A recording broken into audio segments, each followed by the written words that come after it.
The chairperson of the Independent International Commission of Inquiry on the Occupied Palestinian Territory, including Eastern Jerusalem and Israel, Dr Navi Pillay, says that she believes that the International Court of Justice judges will not be influenced by states that they come from when making a ruling on South Africa-Israel case that is before the World Court. South Africa is seeking provisional measures that will lead to Israel halting its bombardment of Gaza. The UN Commission on the Palestine Territory settlement will visit South Africa before the end of the month. SABC international news editor Sophie Mokoena spoke to Dr Pillay about the work of the Commission and the matters before the ICJ. We are three commissioners. We were approached by the United Nations and we voluntarily agreed to serve. And the commissioners don't get paid, so we don't have an interest in the matter apart from justice and accountability. Sophie, I wanted to explain that so people will understand how important this commission is. And what we then did is we prepare reports, we deliver them both in Geneva at the Human Rights Council and at the United Nations in New York. And in 2022, we gave a very comprehensive report and we identified the root cause of the conflict as the occupation. And we said both on all these facts that we set out and all these points of international law, it is our conclusion that the occupation is unlawful now because of its permanent, perpetual nature. And we then recommended to the General Assembly that they get an opinion, a legal opinion from the International Court of Justice on the lawfulness of the occupation itself and spell out the responsibilities of states towards supporting an unlawful endeavor. So that to me was just a huge gain. Yeah, I came out of retirement. I'm very, very happy that we put our minds together. And of course, we have a team helping us, a wonderful team.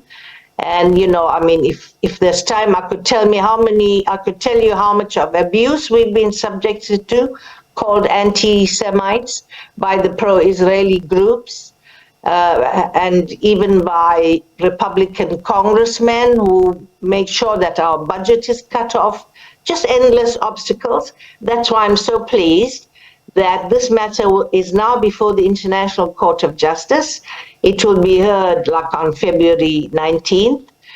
And this is, I mean, isn't it strange? This is the very first time that the International Court of Justice is asked to rule on the lawfulness of the occupation itself. So if they rule that it's unlawful, that is almost a permanent solution leading to the future course of events. It's not just something temporary if the court rules that it's unlawful. And we firmly believe under international law and in the face of all these violations, it is unlawful.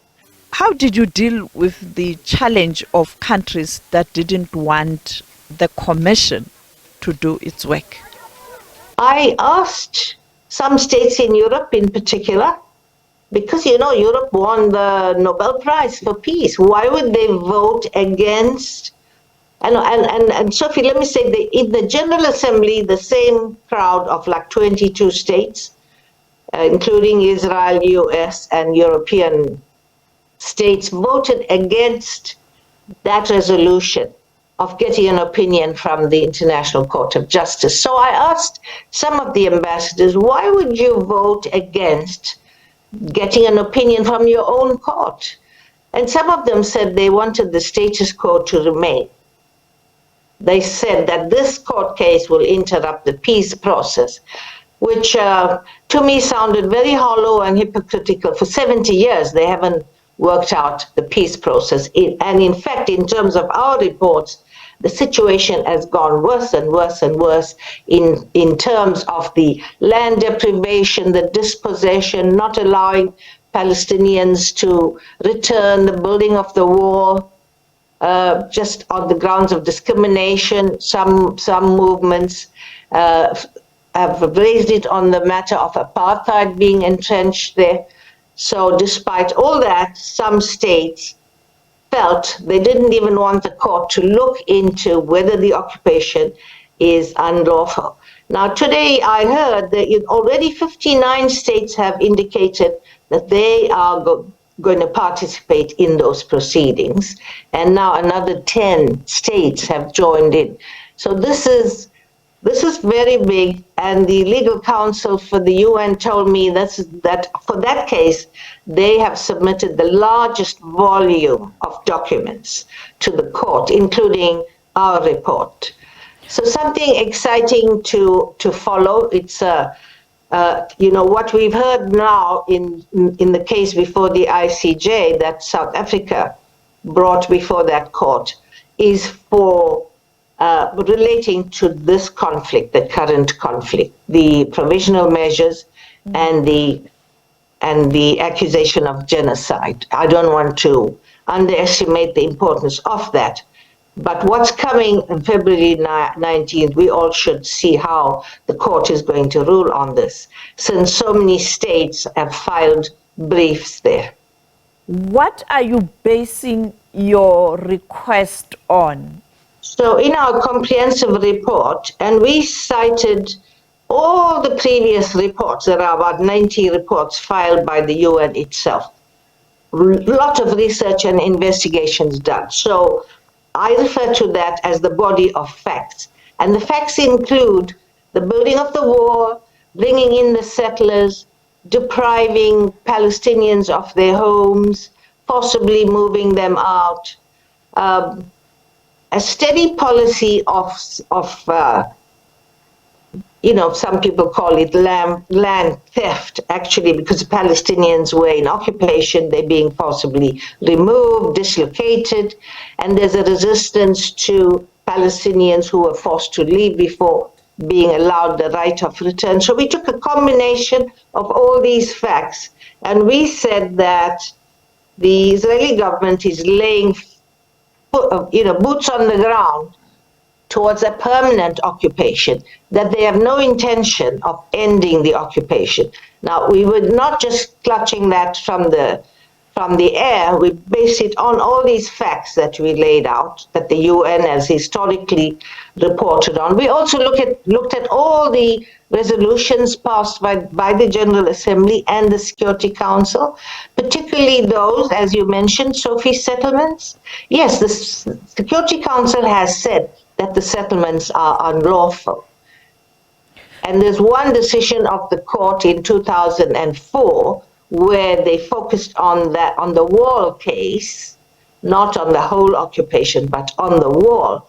And the court said that even building a wall which encroaches on Palestinian land is laying boots on the ground towards a perpetual or permanent occupation. And these are the facts that make us confident that the court will go back and look at its earlier decision on this. How different is this matter with what we have come to understand in relation to Israel request for provisional measures before the ICJ right now? Firstly, this commission was set up when there were milder forms of the conflict. And we have already filed 4 reports, 2 in Geneva, 2 in New York.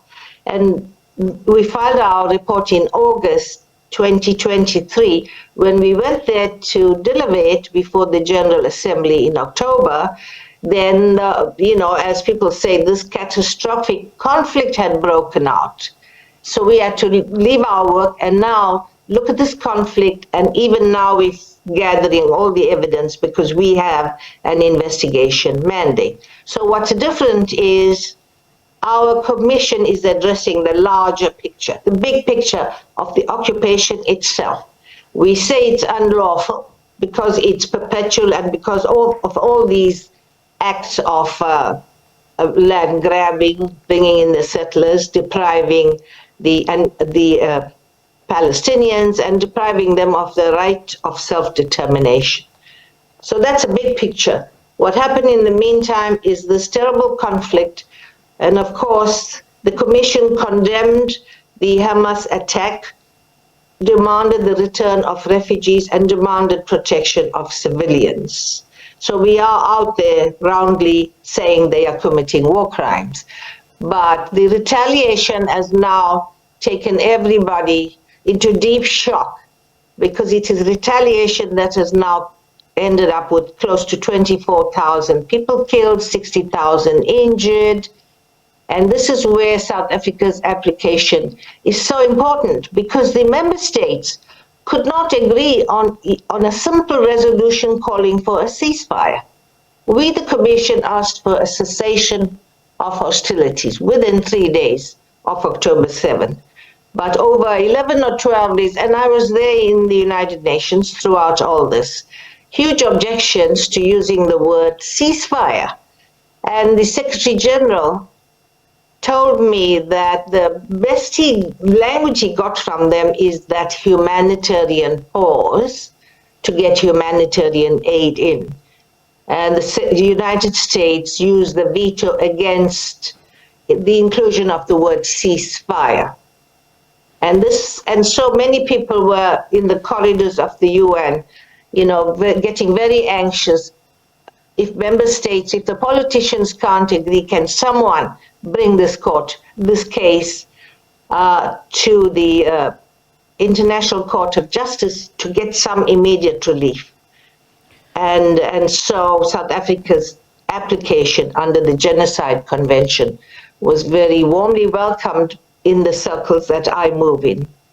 The issue is enforcement. How do you ensure that whatever decision or the ruling or perhaps the outcome from the ICJ, it will be implemented? That is a concern, of course, because the ICJ gives its judgment and it then goes back to the Security Council to implement that resolution or to ensure that the state concerned carries out that order. And you're quite right, the previous order of where the ICJ ordered Israel to break down that part of the wall was never complied with. However, generally, Sophie, all states respect the orders issued by their highest court, and generally it is observed. For instance, I sit as an ad hoc judge in the Gambia versus Myanmar matter before the International Court of Justice. We handed a provisional order to safeguard against genocide of the Rohingya, and Myanmar is complying with that order and filing reports. Now, that's a military government, but they are not defying the order of the ICJ. Generally, that's the picture. States do comply with that. If they don't, other member states will be very, very concerned. The Prime Minister of dangerous precedent. The Prime Minister of Israel has already made a statement that he is not going to listen. We're dealing with a stage here that has become emboldened because of the high level of support they receive from Western governments, particularly the United States. And the United States, administration after administration, has emphasized that they have a special relationship with Israel. And so this has allowed this one state to continually defy the United Nations and all the recommendations that have been made. They've defied the Security Council resolutions that ordered them to stop settlement building. So it's true, we do seem to have a rogue state here that may well defy the orders of the ICJ if it goes against them. On the other hand, all the other member states will not accept that. They certainly will not tolerate that on the principle that it's their court. It's exactly like our court. People will be, flabbergasted if individuals do not obey the order of our constitutional court. So member states generally do obey the order of the ICJ. And finally, looking at the panel, are you confident that the ICJ will be impartial? Well, Sophie, you're quite right to focus on that area of concern. The ICJ is different from the International Criminal Court or even our own courts, where the judges are properly qualified professional judges. Here in the ICJ, sometimes they are former ambassadors. However, there is one safeguard, and that is that each individual judge casts a vote, and they have to give their reasons. They have to give their reasons on why they are not following a previous ruling of the court, for instance, or why they adopt this position or that. So it's not just following or supporting the positions adopted in their capitals. They do operate as independent judges. They follow they cannot depart from their own prior rulings that apply on all fours to this situation. So that's a position, I'm part of that, the team of 18 judges, apart from the 2 ad hoc judges who've just joined in. And I know them, they are highly experienced, and I've seen them give reasons if they're dissenting and so on. So I would say that's a safeguard, that this is not a court that will rubber stamp the positions, the political positions of the countries they come from.